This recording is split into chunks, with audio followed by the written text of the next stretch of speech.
आज नारायणगडावर मनोज जरांगे पाटील यांचा दसरा मेळावा संपन्न होतोय आणि यासाठी आता आपण पाहिलं तर आज 12:30 वाजता ठीक मनोज दादा जरांगे पाटील या ठिकाणाहून मराठा समाजा तसेच बांधवांना संबोधित करणार आपण जर पाहिलं तर या ठिकाणी मोठ्या तयारी या ठिकाणी झालेली आपल्याला पाहायला मिळते। आपण या ठिकाणी जर पाहिलं तर हजारोंच्या संख्येने मराठा बांधव या ठिकाणी दाखल झालेले आहेत। नेमकं मनोज दादा जरांगे पाटील हे परत एकदा आरक्षणावर काय बोलतात का हे सुद्धा पाहणं औचित्याचं ठरणार आहे। ठीक 12:30 वाजता मनोज जरांगे पाटील नारायणगडावर येणार। प्रथमतः नगद नारायण चरणी ते नतमस्तक होणार आणि नंतरच या समाजाशी संबोधित करणार। आपण या ठिकाणी जर पाहिलं तर रात्रीपासूनच या ठिकाणी समाज बांधव या ठिकाणी उपस्थित झालेला आहे आणि मोठ्या प्रमाणामध्ये आतापासूनच या ठिकाणी गर्दी होत चाललेली आपल्याला पाहायला मिळते। आपण जर पाहिलं तर गेल्या वर्षीचा दसरा मेळावा लाखोंच्या संख्येने भरला, परंतु या वर्षीचा दसरा मेळावा नेमका कसा होतो हे सुद्धा पाहणं औचित्याचं ठरणार आहे। आपण जर पाहिलं तर महाराष्ट्राच्या कानाकोपऱ्यातून मराठा बांधव या ठिकाणी उपस्थित झालेला आपल्याला पाहायला मिळतं। जर पाहिलं चोहीकडे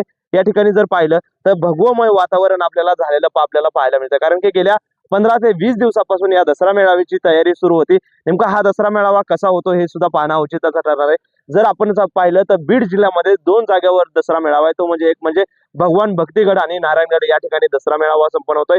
जर पाहिलं नारायणगडावर नेमकं कोणते जिल्ह्यातील असतील आमदार असतील खासदार असतील उपस्थित राहतात का हे सुद्धा पाहणं औचित्याचं ठरणार आहे। आपण जर पाहिलं तर भगवान भक्तिगडावर सुद्धा कोणते आमदार खासदार उपस्थित राहतात हे सुद्धा पाहणं औचित्याचं ठरणार आहे। या ठिकाणावर नेमकं मनोज जरांगे पाटील पुन्हा एकदा काय बोलतात याकडे संपूर्ण महाराष्ट्र राज्याचं लक्ष लागलेलं आहे। माऊली न्यूज मीडियासाठी अभिजित पवार, नारायणगड, बीड।